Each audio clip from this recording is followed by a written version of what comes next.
Oke, halo ketemu lagi. Kita akan bahas tentang apa itu medis timur dan medis barat. Jadi gini Bapak Ibu, banyak orang-orang yang hari ini belum teredukasi yang namanya medis timur. Taunya medis barat. Ya, jadi tindakan dari medis barat adalah dia minum obat, suntik, operasi dan segala macam. Tapi ada juga satu namanya medis timur. Jadi ilustrasinya orang sakit itu kayak kita punya rumah. Rumah gentengnya bocor, Ini bang, bocor. hujan netes ke sofa, sofanya basah. Solusinya ada dua.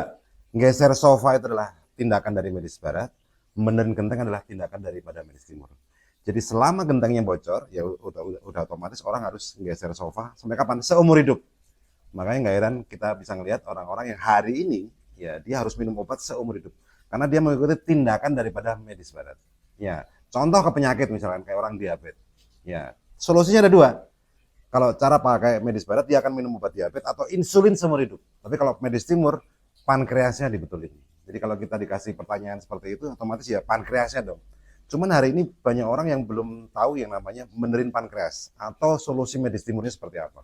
Contoh yang lain adalah kayak orang darah tinggi. Ya, solusinya ada dua. Kalau ke medis barat dia minum obat darah tinggi seumur hidup atau ginjalnya direvitalisasi. Selama ginjalnya berat, darah tinggi nggak akan bisa normal. Ya, ada satu lagi orang kolesterol contohnya. Ya, selama livernya berat, kolesterol nggak akan bisa normal. Jadi solusinya ada dua, ke medis barat minum obat kolesterol atau pengencer darah seumur hidup, atau ke medis timur. Ya, livernya direvitalisasi. Ya, cuman pertanyaannya Bapak Ibu, ya banyak orang-orang yang belum tahu yang namanya edukasi daripada medis timur. Karena memang di medis timur enggak gampang. Ya, teorinya gampang, cuman prakteknya enggak gampang. Di medis timur kita kenal yang namanya Qi. Jadi ada namanya energi, namanya Qi. Itu lewat meridian. Ya, contoh misalnya kayak air lewat pipa, ya, darah lewat pembuluh darah, itu ada fisiknya. Ya, kalau di medis timur, Qi tadi lewat meridian enggak ada fisiknya. Nah, di saat Qi kita nggak lancar, ya nggak ada energinya di situ, otomatis keseimbangan fungsi organ kita akan terganggu. Ya, mulailah muncullah penyakit atau keluhan. Nah, di saat Qi kita lancar, ya keseimbangan fungsi organ kita akan seimbang. Muncullah yang namanya self healing. Jadi tubuh bisa mengobati dirinya sendiri. Muncul yang namanya the best doctor adalah badan kita sendiri. Nah, pertanyaan selanjutnya adalah untuk tahu titik Qi yang tersumbat tadi, ya karena nggak ada fisiknya, memang nggak gampang. Nah, semua orang bisa.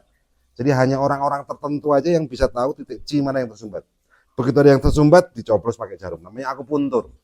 Ya, ditotok, ya, dibekam, diguasa, direfleksi dan segala macam. Tapi hanya orang-orang tertentu yang bisa. Nah, hari ini Bapak Ibu, kita bisa sangat beruntung sekali. Ya, medis timur diuntungkan dengan teknologi. Muncul teknologi yang namanya gelombang terahertz. Jadi gelombang yang frekuensinya sama dengan badan kita. Jadi kalau di blow di badan kita akan terjadi puluhan juta getaran per detik menggetarkan sel-sel kita. Nah, dan dia bisa penetrasi 20 sampai 30 cm di bawah kulit. Dan uniknya, ya ini sangat memudahkan sekali. Uniknya, jadi kalau ada penyumbatan, entah itu penyumbatan pembuluh darah atau penyumbatan energi tadi, atau mungkin ada peradangan, atau mungkin ada sel abnormal, begitu diblowkan di badan kita, dia akan terasa lebih hangat. Nah, ini sangat-sangat membantu sekali bagi orang-orang yang nggak ngerti titik Qi, akupuntur dan segala macam. Dengan pakai alatnya kita bisa tahu titik mana yang ada sumbatan tadi. Nah, disitulah kita bisa merevitalisasi fungsi organ. Ya, di saat organ kita seimbang, tubuh bisa muncul yang namanya self healing. Dia bisa mengobati dirinya sendiri. Ya, jadi pastikan teman-teman semuanya, ya, untuk bisa tahu tentang apa itu yang namanya medis timur. Nanti kita akan bahas ulas yang lebih lengkap lagi di video-video kita selanjutnya. Oke, salam sehat selalu buat kita semuanya.